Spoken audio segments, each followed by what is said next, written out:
Hi guys, magandang araw sa inyo lahat at welcome back ulit sa ating YouTube channel. So ngayong araw guys, papakita ko sa inyo kung paano nga ba butasin yung ating panel board at ano yung bala na ginamit ko. So yung ginamit ko guys pambutas dun sa ating panel board, isa gumamit po tayo ng bala. So na ito. So yung tawag dito guys is drill built na also. So ito po yung kanyang itsura. Ayan. So meron po tayo guys iba't ibang sukat. So yung kalimitan ginagamit naman nating bala sa pagbubutas ng ating panel board is 1/2, 3/4, tsaka 1. So yung ating bala guys sa pagbubutas ng ating panel board, so pwede natin siya guys gamitin sa kahoy. So pwede siya sa wood, and then pwede rin siya sa metal, and then pwede rin siya sa aluminum. So makapal naman yung kanyang pambutas. Ayan, so mga kapatid, ayan, makapal po siya. Ayan. So matalas siya, sharp, ayan. So in case ipapakita ko sa inyo kung paano nga ba butasin yung ating panel board gamit itong bala na ito. So samahan nyo ako ngayon. Ayan. Yung ating gagamitin pambutas dito sa ating panel board. So ito yung bala natin, yung holes natin. Ayan. Ang sukat dito guys is 20 mm. Sakto lang siya sa 1/2 para sa ating male adapter na meron siyang lock nut ito. So ayan. Ito yung gagamitin natin bala. Ayan. So butasin natin. So 1/2 yung ating male adapter. Ayun, bubutasin natin siya.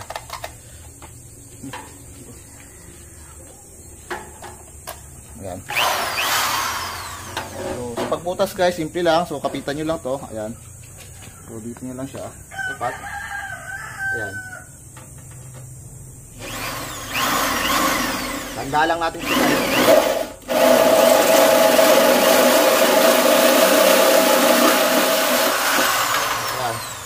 Butas na po siya. So dito pa siya guys, isa pa.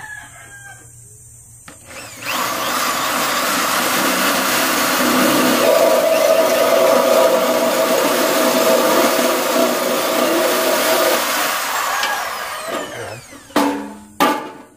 And last dito siya guys.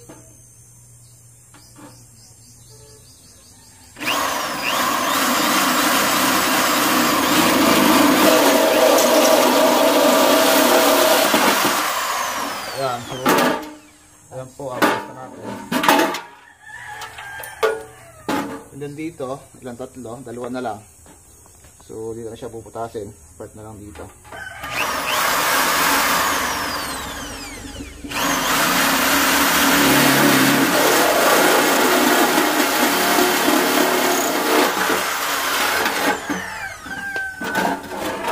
Tapos dito. So, simple lang guys, puputos ng panel board. Ayan.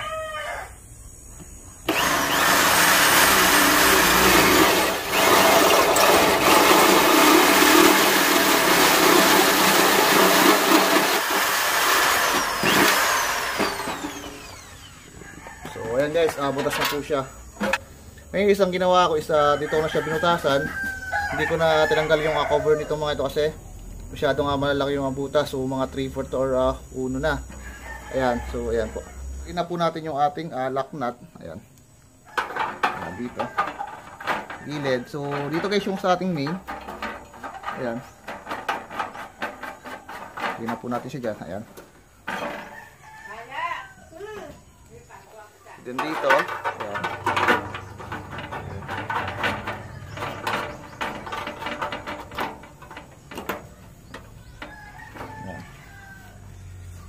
Dito.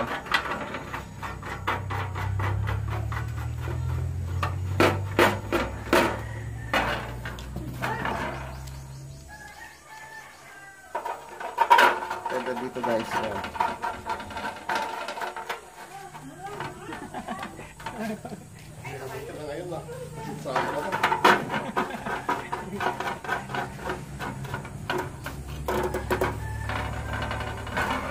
So yun guys, na-install na po natin yung ating lock nut.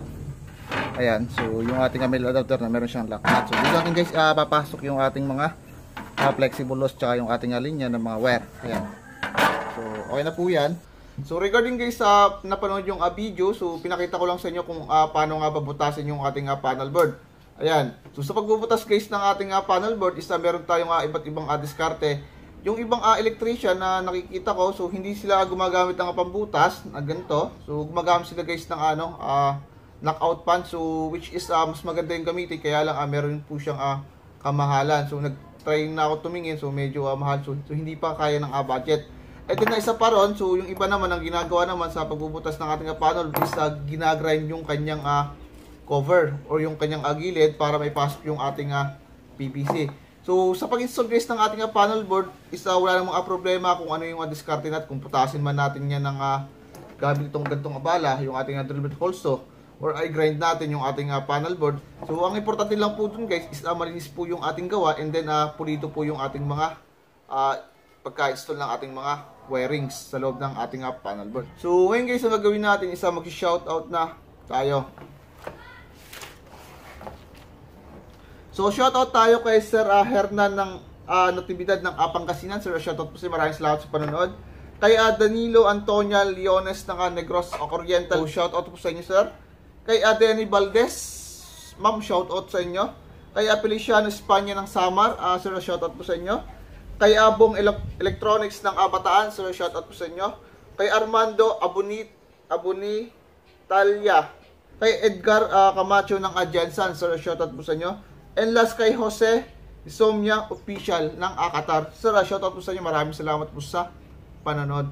So yun guys, maraming salamat po sa patuloy niyong suporta sa ating YouTube channel. Sa mga di pa pala sa akin nagsusubscribe, sana guys suportahan yung channel ko and click the notification bell para lang updated sa aking bagong video. Sa mga gusto mo pa shoutout, gawin nyo ng comment lang yung pangalan nyo and address para sa vlog is ma-shoutout ko kayo. Hanggang dito na lang and see you in my next vlog. Thank you.